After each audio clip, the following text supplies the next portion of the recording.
mooy problème mu parrainage yu ëpp yooyu posé nañ ko aussi sur le cas Gakou mais le problème mooy li ma lay wax mooy affaire bi amul codifié wuñu ko boo demee conseil constitutionnel ñoom dañoo rejeté loolu ngeen ñëw fii ngeen génne seen arrêté concernant les élections législatives ñu ne le surplus de parrain n'est pas un problème et même peut-être que cet arrêt-là n'a pas été largement diffusé même opposition bi ñoom comprendre ñu ko yéen laaj nañ leen 55 327 parrains mais lan moo tax ngeen indi 55 328 Aminata Touré pour seul argument mu ne non dañ leen ko tegal noonu rek pour yokk pour wis est-ce que li leen ci jikoon na ci opposition bi indi 1 million bu ñu neexoon parce que ñun récolté nañ plus de 1,5 million. d'accord mais bu ñu neexoon indi ko. li intéressé commission bi mooy 55 327 parrains. dinaa la expliquer. ah. d'abord conseil constitutionnel je rappelle encore que dàqul kenn ndax da nga indi parrainage yooyu dàqul kenn pour loolu amul. non conseil constitutionnel dafa exiger le nombre exact. conseil constitutionnel ma ne dàqul kenn ndax da nga ëppale parrain dàqul kenn.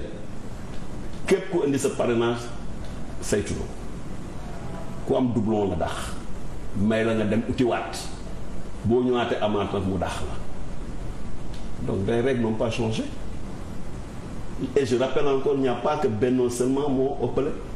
mais Benno la ñu signalé. Ouais, mais on ne nous a pas informé d'une autre coalition boo xam ne dafa am surplus de parrainage. mais si il faut le dire pour la transparence du débat il faut le dire. C'est pas une affaire de transparence. Ah si. Que, tu sais, nous sommes des acteurs responsables. Quand on est responsable on met pas le feu pour mettre le feu da ngay wax ak ay nit da ngay wax ak dëgg kër gi dëkk bi doo waxantu te le malheureusement opposition bu mën waxantoo ñu am affaire. boo xam ne du wax dëgg nit ñi du wax dëgg nit ñi deuxièmement il y a une forme de solidarité de groupe ou de position ba nga xam ne ñoom bennoo la ñuy wax mais seen biir dañuy nëbbante. déedéet. non je vais t'expliquer. Aar Sénégal ne rate aucune faille laissée par Yewwi Askan Wi plutôt nu ko observateurs yi gisee mooy ne yéen seen cible. mooy Yewwi Askan bi ñeneen ñi même bu ñu amee ay ndëngate sax vous pouvez vous taire là-dessus mais Yewwi Askan bi ngeen dul may dara.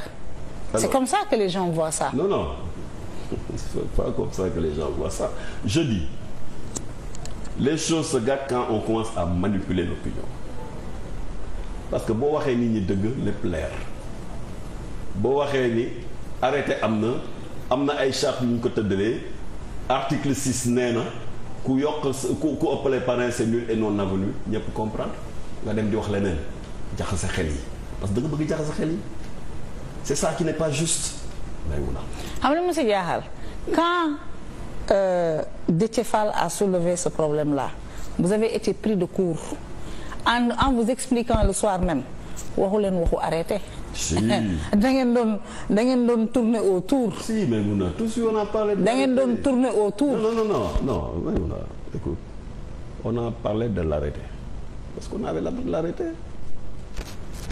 ñoom amoon nañ ko seen mandataire bu ko amul na dem xool lu tax amu ko nous on fait notre travail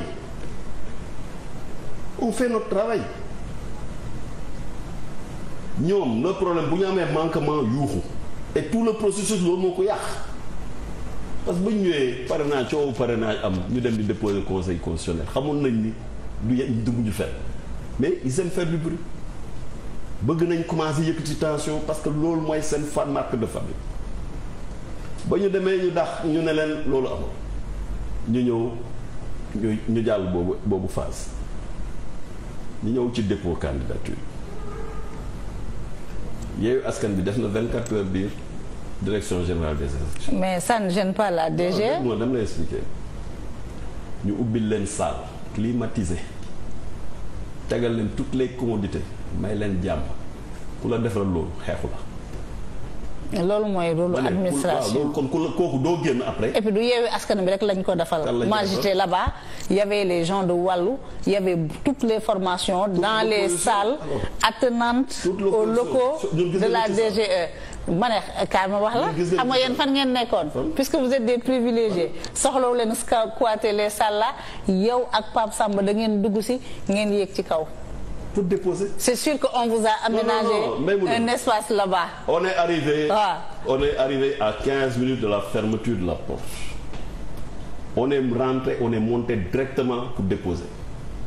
ba ñu egsee gars yi nañu may leen ñu reer ñu fu ñu toog xaar ñu reer ñu ñëw joxe suñuy kayit wàcc dem suñu yoon. y a un traitement de faveur. non. y a un traitement de faveur. man xam nga man kenn xamuma waxantu. kenn xamuma waxantu. bu mu la waxee ni l'opposition est mieux traitée que nous il faut le croire. Mais il y a rien d'extraordinaire. Ce sont deux grandes salles dans un couloir qu'on a aménagé gars yi toog foofu di liggéey. am di xool télé am nañ imprimante jeex na. y a rien d'extraordinaire. mais loolu mooy rôle administration. administration dafa war a tëddee njaaxanaay.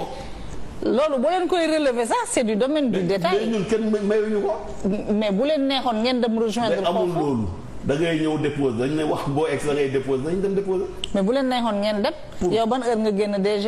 5 heures du matin voilà presque fajar parce que par këyit dañ koy saytu. parce que fajar léegi nag bu la neexoon nga dem ci couloir boobu xam nga tamit yéen mënu leen yor lengay yor nguur gi boo leen defee seen rôle boo leen jouer seen rôle ngeen ne nañ leen jaajëfal loolu moo tax ñu teg leen foofu. waaw mais d'abord il faut faire le distinguo la DGE n'est pas pour qui que ce soit. mais administration la loolu mooy rôle am. Une administration républicaine. Moi j'arpente les couloirs de la DGE depuis 2001. J'étais encore au Jëf Jël. J'ai jamais vu des gens aussi républicains. Sinon Sénégal tàkk na bu yàgg. C'est une expertise reconnue mondialement. ñooñu bu ñu doon parparloo Sénégal tàkk na bu yàgg. élection yëpp ay jaar yoon buñ ci paree woowaat ñu nañu kaay la ñu toog loo leen xalaat. Ce n'est pas la DGE qui est en cause. Qui est en cause. nit ñi ku ñuy joxoñ baaraam c'est le ministre de l'Intérieur. Qu'est-ce que le ministre de l'Intérieur a fait. C'est le ministre de l'Intérieur. Qu'est-ce qu'il a fait. xam nga ci 2012 bi Ablaye Wade sonnee ci polémique bi dafa jël ministère de l'Intérieur sende ko jël di créer ministère en charge des élections pousse affaire bi. alors ngir coow li jeex. DGE ku leen bëgg a teg tuuma tamit voilà mbiru politique la rek. mais c'est pas la DGE. Qu'est-ce que vous reprochez aux différents mooy connectivité bi am diggante commission bi ñu teg ak le ministère de l'Intérieur. C'est ça qui pose problème aux gens. sa def loo DGE. non lu mu war lan. xam nga DGE dafay defar ay recommandations def liggéeyam joxe. Qu'est-ce qui prend les arrêtés. le ministre. du le ministre de l'Intérieur. arrêté bu jalgati. ministre de l'Intérieur depuis le début du processus arrêté yi mu génne yëpp. ce sont voilà dafa am coow. je pose une question Maïmouna. dafa am coow. on parle aux Sénégalais. est-ce que gis ngeen benn arrêté boo xam ne jël na ko buy jalgati yoon. arrêté barki démb bi. am na ay juristes. dinañ ci ñëw. yu ma waxtaanal. dinañ ci ñëw nee nañu dafa outrepasser ses prérogatives. dinañ ci ñëw boobu bu yàkkamti dinañ ci ñëw. waaw arrêté barki démb bi dañu nekkoon xam fu ñu toll woon. lan moo indi coow dama lay wax lan moo indi coow. une opposition d'abord manipulatrice wax naa la ko.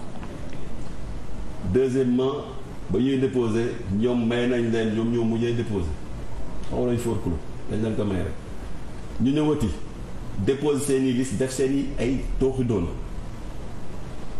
génne ko teg ko ci internet bi ñëpp di ko gis ñoo njëkk a génne seen liste ci internet bi Sénégal àdduna bi yëpp gis seen liste. non liste yi dafa fuité. non man kenn suufee samay liste. non mécontentement dafa am. defal ndaay. gars yi fuité liste yi. defal ndaay ne parlons pas de détails. parlons des choses. les listes ont fuité. Parlons des faits. C'est leur liste qu'on a vue sur internet ñëpp teg ci bët ñëpp gis erreur yi ñoom ñu jóg di tamante dëmm di dóorante say biir ba tas seen administrateur groupe WhatsApp bi ñëw ramener l'ordre da leen noppi la léegi maay wax Barthélémy gis ngeen ko mu dem poñe policier fu mu ko teg te ñoom ñoo def seen i tooxu denu juum seen juum ñu nangul leen ko def seen tooxi doona ba pare ne nag def nañ suñu tooxi doona waaye nag par force lu ñu bëgg day am mais c'est quel pays dans quel pays on est dans quel pays on est ñu nangul leen de ba léegi ñu dem saisir conseil constitutionnel. mais balaa ñuy saisir conseil constitutionnel. parce que la loi moo wax daf leen war a rejeter. d'accord mais conseil constitutionnel lu mu wax. je vais venir sur la décision du conseil constitutionnel parce que on l'a attaqué. On a pris la décision du conseil constitutionnel. Sur la liste départementale de Dakar. Oui. Conseil constitutionnel dafa ne DGE amul droit tere leen ñu def li nga xam ne moom mooy seeni remplacement. alors xam nga parce que sur ce point indi ko sur ce point là dafa am un vide juridique. ah non il y a pas de vide juridique. si. je vais t'expliquer. d'abord mon portable je te sors le code de 2018-2019 parce que il faut mu leer. alors. de toute façon le code de 2018. le conseil bu waxee xëdd na kaaba. waaw non ñun déglu rek. conseil bu waxee xëdd na kaaba dañuy expliquer sénégalais yi comprendre. parce que ñiy woote seen bopp expert di jaxase xelu nit ñi du ñu ay expert il faut un abus. alors l'ancien article 173 parce que fa le conseil constitutionnel wéeru. dafa ne. xaaral ma génneel la ko nga liiral ko sa bopp ah du ma ko liir yaa koy liiral nit ñi ñu xam ko alors 173